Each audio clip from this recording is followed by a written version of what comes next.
Adrien Quatennens qui est avec nous, député du Nord, coordinateur de la France Insoumise. Bonsoir monsieur le député. Bonsoir. Mélenchon-Zemmour demain soir sur BFM TV. Pourquoi Mélenchon a-t-il changé d'avis?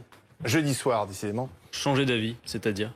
Il ne voulait pas débattre avec Éric Zemmour, Jean-Luc Mélenchon. Si, souvenez-vous, il avait même fait un petit tweet que vous aviez beaucoup commenté quand M. Ménard avait proposé à Mme Le Pen et M. Zemmour un dîner. Il avait même écrit s'il reste un survivant au pique-nique, qu'il débatte avec moi. Il se trouve que Mme Le Pen préfère se cacher, donc le débat aura lieu avec M. Zemmour. Mais il n'a pas changé d'avis. D'ailleurs, j'ai vu aussi que avait été pas mal commenté son interview de Libé du week-end dernier, dans lequel il disait « J'espère que la présidentielle ne va pas être occupée à des débats pourris avec M. Zemmour ». Et en effet, nous espérons que la présidentielle ne va pas être occupée intégralement des débats pourris avec M. Zemmour. Et c'est pourquoi nous pensons qu'il faut maintenant l'affronter. Donc il faut l'affronter et l'atomiser. Il faut l'affronter en tout cas pour une raison. C'est que si vous voulez, l'ambiguïté, elle est maintenant presque levée. C'est-à-dire qu'en toute hypothèse, M. Zemmour, quand il est invité sur les plateaux de télé aujourd'hui, il fait de la politique. Il était invité d'une matinale politique chez vous il y a quelques jours. Il est crédité dans les intentions de vote, comme on le voit, de 10-11%. Ouais. Et il fait de la politique. Ils sont à égalité, Mélenchon donc et Zemmour. Donc c'est un adversaire politique et donc il faut se confronter à lui. Il y en a marre que ça monopolise les débats, si vous voulez. Et donc on a aussi envie d'amener M. Zemmour sur d'autres thèmes que les thèmes sur le ton monocorde qu'il emploie toujours, de l'immigration. Que répondez-vous à ceux qui disent Jean-Luc Mélenchon se sert d'Éric Zemmour pour relancer sa propre campagne qui stagne? Alors d'abord, notre campagne, elle fonctionne bien en réalité. Si on regarde ce qu'on a fait, ça fait déjà 10 mois qu'on est en campagne et on est très avancé. On a un programme qui sera finalisé incessamment sous peu, bien avant que tous les autres en aient à présenter. On a sur le terrain déjà plus de 250 000 personnes qui soutiennent cette candidature, donc ça avance. Si vous regardez d'ailleurs, parce que j'imagine que vous faites référence au sondage dont vous parlez, si vous regardez y compris l'étiage dans lequel se situe aujourd'hui Jean-Luc Mélenchon par rapport à la précédente présidentielle, c'est à peu près le même étiage à la même période. Et en réalité, ce qui s'est passé la dernière fois, et qu'à mon avis on vérifiera une nouvelle fois cette édition 2022, c'est que les gens certes se réveillent peut-être un peu tard, mais à un moment donné vont bien voir que dans finalement un choix qui s'offre à eux pour 2022, on n'a pas tous les candidats encore. Entre la continuité avec des candidats interchangeables qui appliqueront avec plus ou moins de zèle les directives de la Commission européenne, ou la rupture qu'incarne Jean-Luc Mélenchon pour partager les richesses, pour un retour du pouvoir au peuple par la 6ème République, je crois qu'ils feront ce choix. Mais justement, puisque vous parlez de la campagne de Jean-Luc Mélenchon, on va faire un gros plan, un focus, comme on dit, avec Magali Chalet. On est à un peu plus de 6 mois du premier tour de la présidentielle. Magali, quel est le regard des Français sur le candidat Mélenchon? Eh bien, un peu plus de 6 mois du premier tour de l'élection présidentielle, Jean-Luc Mélenchon recueille entre 8 et 11% des intentions de vote, selon les différents instituts de sondage. Selon le baromètre Elab, Les Échos, il est aussi impopulaire que Marine Le Pen, avec 46% des Français qui considèrent qu'il a une image très négative. Seul Éric Zemmour fait pire, avec 47%. Et selon un autre baromètre, seuls 19% des Français ont une opinion favorable du candidat. Vous le voyez ici. Alors, est-ce que c'est mieux ou est-ce que c'est moins bien que lors des 2 précédentes présidentielles? Eh bien, ça dépend. Pour ce qui est des intentions de vote, c'est mieux qu'en septembre 2011, ou 6 mois avant l'élection. Il était crédité de 3 à 8% des intentions de vote. En revanche, c'est moins bien qu'en septembre 2016, où il se situait entre 10 et 15%. Mais ce qui a beaucoup changé, c'est le regard que posent les Français sur le candidat. Il est passé de 37% d'opinion défavorable en octobre 2011, vous le voyez ici, à 52% en octobre 2016 et à 71% aujourd'hui. Au final, je vous le rappelle, Jean-Luc Mélenchon a obtenu 11,10% des voix en 2012, mais 19,6% en 2017. Merci Magali. C'est intéressant parce qu'on voit bien qu'il y a sans doute bien sûr un enjeu pour Éric Zemmour de participer à ce débat jeudi sur BFM TV, mais il y a un enjeu pour Jean-Luc Mélenchon. L'enjeu de finalement reconvaincre un peu ces Français qui se sont éloignés de lui. Mais une campagne, c'est nécessairement ça. Et d'ailleurs, ce que va permettre ce débat aussi, c'est qu'il y ait de la confrontation et de la contradiction. Sinon, on a une campagne présidentielle qui démarre où chacun est dans son couloir. Une campagne présidentielle, c'est pas juste les primaires et les désignations de candidats. Il faut qu'il y ait de la confrontation pour que les Français puissent en quelque sorte choisir. Alors là, je vois que vous avez présenté le tableau général. Vous auriez pu dire aussi que on a 59% des Français qui veulent pas que M. Macron se représente, par exemple. Voilà. Mais on le dit aussi. De la même manière, si vous voulez, il y a un enjeu pour nous qui est assez clair. On a commencé notre rentrée politique avec une enquête d'opinion, cette fois sur des mesures programmatiques. Parce qu'on ne cesse de dire, même si je sais que tout est entrepris comme un casting dans la vie politique, mais on ne cesse de dire que l'important pour nous, c'est le programme. Et il se trouve qu'on a fait une grande enquête d'opinion par un institut de sondage pendant l'été sur les mesures programmatiques de Jean-Luc Mélenchon. Et on trouve pour le programme L'Avenir en commun, sur les mesures les plus structurantes, une quarantaine de mesures qui ont été testées, des opinions extrêmement favorables, de 60 à 90% d'adhésion.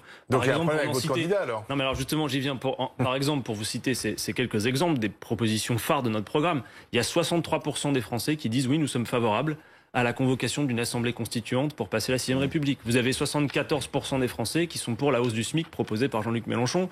Vous avez 80% des Français qui sont pour la règle verte, la planification écologique. Donc ça donne un peu du grain à moudre à ceux qui disent que Mélenchon n'est plus le bon candidat. Puisqu'il y a, alors le programme est plébiscité, si je vous suis bien, mais il y a un problème avec le candidat, son image qui a été abîmée. Mais sauf que vous aura pas échappé une chose, c'est qu'on ne demande pas aux gens d'être séduits ou de tomber amoureux de Jean-Luc Mélenchon, c'est pas le sujet. En revanche, avec Jean-Luc Mélenchon, ils ont un candidat qui dit, quoi qu'il arrive, j'appliquerai ce programme. Et je crois que les Français, ils auront encore l'occasion de le voir jeudi soir, les Français savent bien que Jean-Luc Mélenchon n'est pas un candidat qui va virer de bord face aux plus menaçants ou changer d'idée en fonction du sens du vent. Ils ont quelqu'un, en effet, qui leur dit, si vous me donnez mandat populaire pour appliquer ce programme, qui répond aux grands enjeux et qui soulagera votre vie dans bien des aspects, je l'appliquerai. Maintenant, revenons quand même sur le débat, parce que c'est un débat qui divise Mélenchon-Zemmour. Julie, vous comprenez ceux qui s'interrogent. Alors, il y en a qui s'interrogent chez les Insoumis, pourquoi tout d'un coup Jean-Luc Mélenchon change d'avis, etc. Adrien Quatennens vient d'apporter des explications. Il y en a d'autres qui se disent aussi, oui, mais Zemmour, il n'est pas encore candidat, alors. Il y a un candidat déclaré et un autre qui joue l'ambiguïté. Alors, ce qui est vrai, c'est qu'il y a eu un changement d'orientation dans la politique de la France Insoumise par rapport à cette question, puisqu'en 2019, votre parti avait appelé au boycott de la chaîne CNews, et que petit à petit, c'est vrai qu'on vous a vu revenir sur les plateaux pour apporter la contradiction. Mais ce qui est intéressant aujourd'hui... Allez chez M. Zemmour sur CNews, on n'y allait pas pour une raison, c'est qu'il était à domicile sur son plateau. C'était juste un préalable, et vous allez voir, la suite va vous plaire. Non, mais si votre préalable... Là, il est sur un terrain neutre, c'est ça. Voilà. Non, mais ce qui est intéressant, on va voir, c'est vous qui l'organisez. Ce qui est intéressant, c'est que là aujourd'hui, on a le sentiment justement qu'il y a deux gauches. Yannick Jadot, de son côté, a emprunté au vocabulaire de la morale et de la bienséance pour dire c'est une faute, ce débat est immonde. Vous voyez, on est sur ce champ sémantique. Et vous, la France Insoumise, vous faites le pari d'y aller et d'oser la confrontation. Est-ce que c'est pas finalement une ligne de partage que vous allez instaurer entre deux gauches pour vous démarquer de vos concurrents Europe Écologie Les Verts et autres tendances écologistes, et qui consiste à dire, nous on est la gauche d'inspiration d'histoire marxiste, celle qui n'a pas peur du débat, celle qui n'a pas peur de la confrontation, du choc des idées, d'un raisonnement charpenté, même si c'est très vigoureux. Une manière aussi de dire, on est la gauche qui sait se coltiner avec le réel, aussi désagréable soit-il. Il y a des gens qui écoutent Éric Zemmour et on pense que c'est mieux d'appréhender ce réel et d'y répondre, plutôt que d'être la gauche, tendance écologiste, qui se retranche peut-être dans sa tour d'ivoire, dans sa naïveté, dans ses espérances qu'on devrait écarter les réalités désagréables et ne pas les traiter. Et est-ce qu'il n'y a pas enfin derrière ça le souci d'aller chercher ces couches populaires, d'aller parler aux couches populaires qui sont plus spontanément séduites par le discours de l'extrême droite, mais qui peuvent faire aussi le fond de votre électorat? Bon, plusieurs choses. D'abord sur... le rapport des autres. Vous voyez, c'était pas désagréable du tout. Non, mais je disais juste, et j'insiste sur l'idée que notre motivation de ne plus aller sur CNews pour les émissions où M. Zemmour était présent, c'est que, en l'occurrence, dans cette chaîne, il jouait à domicile, sans contradiction. Et d'ailleurs, on voit bien, enfin voilà, quand vous regardez le journal télé de cette chaîne, je veux dire, c'est uniquement toujours les mêmes thèmes, quel que soit le problème, c'est l'immigration, etc. Donc bon, première chose, d'abord sur la méthode. Pour nous, c'est clair, Jean-Luc Mélenchon a toujours été en pointe dans les débats et la confrontation face à l'extrême droite. Nous ne croyons pas qu'on peut lutter contre l'extrême droite en pleurnichant sur les thèmes qu'elle met en circulation, en solo sur des plateaux de télévision. Donc il y a plusieurs ministres déjà de M. Macron, je crois qu'il y en a 9 qui ont débattu avec M. Zemmour, il n'a fait que monter. Il est temps que quelqu'un de sérieux s'en occupe. Voilà. Donc Jean-Luc Mélenchon va le faire baisser. Bah écoutez, attendez, c'est l'objectif. En tout cas, ce qui est clair, c'est que les téléspectateurs qui regarderont ce débat verront une confrontation entre deux idées de la France. La France que défend M. Zemmour n'est pas la France, je le dis. On est aujourd'hui le 21 septembre, c'est l'anniversaire de la République. C'est la République qui fonde la nation en France. Et donc ça veut dire quoi? Ça veut dire que ce qui fait qu'on est français en République, c'est ni une couleur de peau, ni une religion, ni une culture particulière. C'est un contrat politique entre nous toutes et tous qui s'appelle liberté, égalité, fraternité. Point barre. Voilà. Oui, et donc vous allez un cran plus loin. Est-ce que vous ne regrettez pas que la gauche d'inspiration écologiste ne prenne pas sa part aussi du combat que vous allez mener. Écoutez, moi je regrette que par gauche, exemple, vous y êtes tout seul, en fait. Je regrette que par exemple Yannick Jadot considère que pour battre l'extrême droite, il vaut mieux être en effet en solitaire sur les plateaux télé à pleurnicher, ou même parfois à perdre sa boussole pour aller manifester avec Monsieur Zemmour en l'occurrence devant l'Assemblée nationale. À l'appel de certaines organisations policières qui avaient des revendications factieuses. Vous savez, quand les policiers sont endeuillés, on sera toujours à leur côté. Pour autant, c'est pas parce que les policiers sont endeuillés qu'il faut perdre sa boussole politique et accepter d'aller à côté de manifestants qui ont des revendications comme ceux qu'on a vus devant l'Assemblée qui disaient si la manifestation est importante, peut-être qu'on pourra passer outre la Constitution et la loi. Nous ne sommes pas d'accord. Et je crois que Jean-Luc Mélenchon, même quand il faut du courage politique parfois, pour être un peu seul contre tous, lui, il tient fermement cette boussole républicaine jusqu'au bout. Et peut-être que les gens finiront par s'en apercevoir. Alors ensuite... Alors, attendez, parce que Laurent Neumann, je voudrais rebondir sur ce que dit Adrien Quatennens. Non, mais moi, il y a juste une chose, si vous me permettez. Vous avez dit aussi vous adresser à l'électorat populaire, etc. On sait que parmi les gens aujourd'hui qui votent à l'extrême droite, il y a des gens qui sont convaincus par les thèses folles de M. Zemmour, qui pensent que le cerveau des femmes est plus petit que celui des hommes, qui pensent que l'immigration est le seul problème, et c'est le mot de toute notre société. Non, mais justement, il y a une chose qu'il faut rappeler à tout le monde. C'est de dire le rôle de cette extrême droite et de cette zémourisation politique, médiatique. C'est de faire en sorte que là où toutes ces personnes auraient finalement des causes communes à défendre. Regardez le dernier rapport du Secours populaire. Quand on voit qu'un Français sur 3 peine à payer son loyer, quand on voit qu'un Français sur 3 déclare devoir sauter des repas pour pouvoir finir les mois correctement. Bref, quand on voit la situation sociale, remarquez comme la question sociale a disparu des débats. Et systématiquement, quand on pourrait faire en sorte de s'agglomérer, de se regrouper, des gens qui ont peut-être une couleur de peau différente, une religion différente, et peu importe d'ailleurs, eh bien finalement on instille le poison de la division avec ce type de thème. Et parfois c'est dangereux. Jean-Luc Mélenchon l'a dit l'autre soir, vendredi, il va témoigner dans un procès à Marseille pour les menaces qu'il a eu à subir d'un attentat où on voulait s'attaquer à lui au lance-flammes. Et l'idéologie qu'il y avait derrière, c'était l'idéologie du grand remplacement qui est portée dans finalement la tiédeur des plateaux de télévision. Il faut y mettre un coup d'arrêt. Oui. Adrien Quatennens, il dit finalement Mélenchon-Zemmour, c'est clair, c'est deux visions de la France, c'est vraiment un débat d'idées, c'est deux propositions. On va sortir un peu des propositions tièdes qu'il y a ailleurs. Ah bah ça, je crois que ça ne fait doute pour personne que ce soit deux visions de la France. Oui, Jean-Luc Mélenchon d'un côté, Zemmour de l'autre. Ils n'ont pas du tout la même idée de ce que fut la France, de ce qu'est la France et ce que doit être demain la France. Ça ne fait aucun doute. D'abord, juste un mot sur le débat. Je trouve ça toujours extrêmement suspect.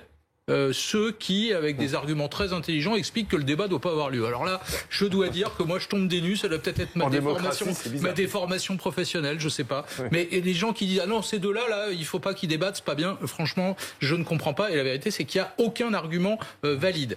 La deuxième chose, c'est qu'il leur faut une forme de courage à tous les deux. Parce que Zemmour, il choisit pas la facilité d'aller affronter Jean-Luc Mélenchon. C'est quand même l'un des meilleurs débatteurs. Et Jean-Luc Mélenchon, lui aussi, il choisit pas la facilité. Parce que s'affronter à Éric Zemmour dans un débat où Éric Zemmour sera à la fois le polémiste qu'on connaît et le candidat putatif que tout le monde attend, Ils ont vraiment beaucoup à perdre tous les deux. Eh ben non, ils n'ont pas tout à gagner tous les deux. C'est ce que j'allais dire, ils ont tout à gagner. Je lis dans vos pensées, Laurent. D'abord, et ça, Adrien Quatennens ne l'a pas dit, mais je sais qu'il le pense, pardon d'être dans votre tête, mais le plus grand réservoir de voix de toutes les formations politiques, c'est l'abstention.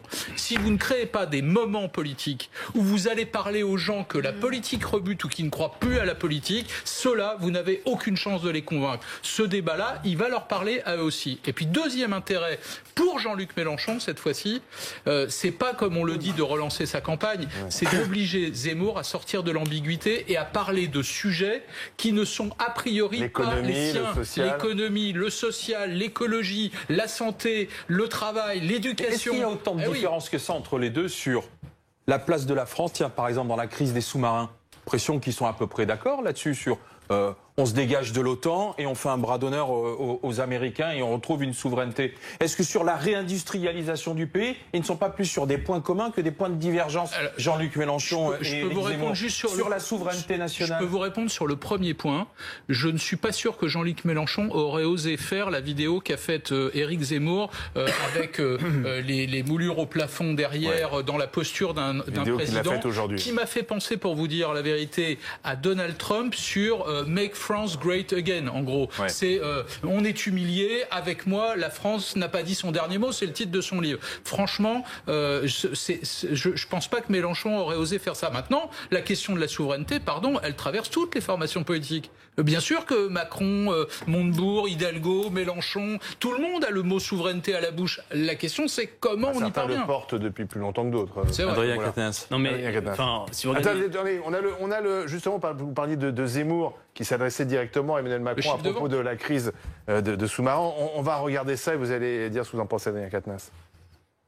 Les réactions d'Emmanuel Macron qui surjouent l'effroi, qui surjouent la colère, qui ramènent les ambassadeurs américains et anglais, ces ambassadeurs français, en vérité, sont d'une grande naïveté et d'une grande puérilité.